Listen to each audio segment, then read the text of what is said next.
আবার আসিব ফিরে এই ধানসিঁড়িটির তীরে এই বাংলায়, হয়তোবা মানুষ নয়, হয়তোবা শঙ্খচিল শালিকের বেশে, হয়তো ভোরের কাক হব এই কার্তিকের নবান্নের দেশে, হয়তো আবার আসিব ফিরে এই ধানসিঁড়িটির তীরে। আমরা আসলে সেই বিশিষ্ট কবি জীবনানন্দ দাশের ধানসিঁড়ি নদী নিয়ে যে বিখ্যাত কবিতাটি লিখেছিলেন, আমরা সেই জায়গাটাই আসলে পরিদর্শনের জন্য যাব এবং আপনারা আমার সঙ্গে থাকবেন। আপনাদের সবাইকে আমি সেই ধানসিঁড়ি নদী দেখানোর চেষ্টা করব, আর পাশাপাশি এই নদীর কিছু ইতিহাস সেগুলো আপনারা দেখতে পাবেন বা শুনতে পাবেন। তো আসলে ধানসিঁড়ি নদী এর দৈর্ঘ্য হলো 13 কিলোমিটার, যা পৃথিবীর আরও অনেক নদীর মতোই এই নদীটি আপনার খাল হয়ে গেছে আর কি। অন্যান্য আরও পৃথিবীতে অনেক বড় বড় নদী ছিল, যে নদীগুলো আসলে এখন আর নেই। ম্যাক্সিমাম নদীগুলোই আসলে খাল হয়ে গেছে। তো এই ধানসিঁড়ি নদীটাও আসলে আর নদী এখন আর নেই, এটা এখন খাল হয়ে গেছে। তো এই ধানসিঁড়ি নদীটিকে আসলে মেইনলি ধান সিদ্ধের বাঁক বলা হতো। এর কারণ হলো এক ডোঙা ধান সিদ্ধ হইতে যে পরিমাণ সময় লাগতো, মেইনলি এই নদীটা পার হতে ততটাই সময় লাগতো। কিন্তু সেটা এখন এতটাই ছোট একটা খালে পরিণত হয়েছে যে এটা এখন আর নদী আসলে নেই, মানে এখন আসলে খাল হয়ে গেছে এক কথায়। তো আমরা আসলে মেইনলি জীবনানন্দ দাশের সেই বিখ্যাত যে নদীটা, সেটা আমরা দেখতেছি। এই যে আপনারা দেখতে পাচ্ছেন, এই যে এখান থেকে দেখা যায় হালকা হালকা, এবং আমি একদম টোটালটাই একদম সুন্দর করে আপনাদেরকে দেখাবো। এরপরে আরও কিছু অপশন আছে যেগুলো আপনি দেখলে একদমই জীবনানন্দ দাশ, যেখানে তার একটা এখানে আছে, একটা জাদুঘর করা আছে যেখানে তার কিছু স্মৃতি আছে। তো সেই জায়গাটাও আপনাদেরকে আমি নিয়ে যাব। তো তার আগে আমি আসলে এই কবি জীবনানন্দ দাশ 1899 সালে 17 ফেব্রুয়ারি তৎকালীন ব্রিটিশ ভারতের বেঙ্গল প্রেসিডেন্সির অর্থাৎ বর্তমান বরিশালে জন্মগ্রহণ করেন।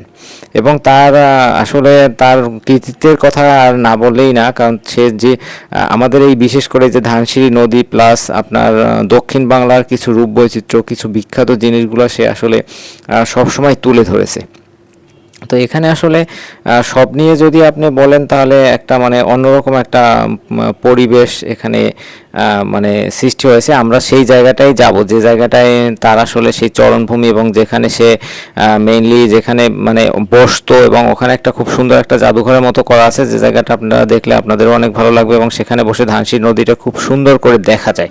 এটা হলো সবচেয়ে পজিটিভ বিষয়। এবং আর একটা বিষয় হলো কবি জীবনানন্দ দাশের এই যে বিখ্যাত কবিতা অর্থাৎ আবার আসিব ফিরে, এই কবিতাটা আসলে 1927 সালে প্রকাশিত হয়, এবং ঝরা পালক নামে একটা গ্রন্থ থেকে আসলে এই কবিতাটা নেওয়া হয়েছে। এবং 1957 সালে মানে এটা মেইনলি একদম পপুলারিটি অর্জন করে এবং খুবই জনপ্রিয়তার সাথে আর কি এটা করতে থাকে। আর আপনারা অনেকেই জানেন যে এটা আসলে এই ধানসিঁড়ি নদীটা আসলে জালকাঠি গাবখান যে সেতু আছে ওখান থেকেও দেখা যায়, অর্থাৎ ব্রিজের উপরে বসেও এই নদীটার কিছু দৃশ্য দেখা যায়। আর এই নদীটাকে সে কবি বারবারই এই আবার আসিব ফিরে যে কবিতাটা, সেই কবিতাটাই সে মানে তুলে ধরেছে। আর যার কারণেই এই নদীটা আসলে অমর হয়ে গেছে এই বাঙালির কাছে, এটাও একটা বিষয়। আর সব নিয়ে আমরা আসলে সবাই জানি যে নদী খাল বিল নিয়েই আসলে মেইনলি বরিশালের সব ধরনের সৌন্দর্যতা এবং সব ধরনের আপনার অন্যরকম মানে একটা পরিবেশ কিন্তু আসলে সৃষ্টি হয়। আপনার যদি কখনো সুযোগ হয় তাহলে অবশ্যই আপনারা এই বরিশাল জোনে ঘুরে আসবেন এবং বরিশালে যাবেন, বরিশালটা দেখবেন, বরিশালের সৌন্দর্য উপভোগ করবেন। এই যে ওনার আসলে এই যে জীবনানন্দ দাশের মেইনলি পাঠাগার, এবং যেখানে বসে সে মোটামুটি একটা করতো, এখানে বসতো, এই যে আপনারা নদীটা দেখতে পাচ্ছেন, এই নদীটাই কিন্তু ধানসিঁড়ি নদী। আসলে এখন আর সেটা নদী বললে আসলে ভুল হবে, এখন আর এটা আসলে নদী নেই, এটা আসলে ছোট একটা খাল হয়ে গেছে। সেটাও হয়তো আর কয়েক বছর পর আর সেটাও থাকবে না, কারণ সেটাও হয়তো একটা টাইমে হয়তো 2-4-5 বছর পরে আপনারা দেখবেন যে এই খালটাও ভরে গেছে। আসলে এখন আর বাংলাদেশে আসলে আগের মতো সেই নদী নালা এগুলো আসলে নেই বললেই চলে।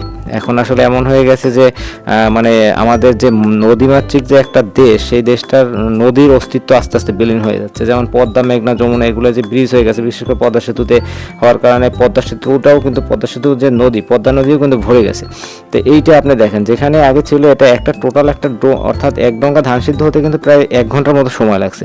তো সেই নদীটা এখন ভরে ভরে আপনার একটা খালে পরিণত হয়েছে। এটা আসলে দুঃখজনক, আসলে কিছু বলার নেই। এটা আসলে সময়ের সাথে হয়তো এরকম এরকম আরও অনেক নদী বিলীন হয়ে যাবে আমাদের মাছ থেকে। আমরা হয়তো আমাদের পরবর্তী জেনারেশন হয়তো এটা দেখতেই পাবে না, অনেকগুলা অনেক অনেক অনেক যে অস্তিত্ব, অনেক যে আগের সেই মানে সৌন্দর্যতা ছিল সেগুলো হয়তো অনেকে দেখবেই না।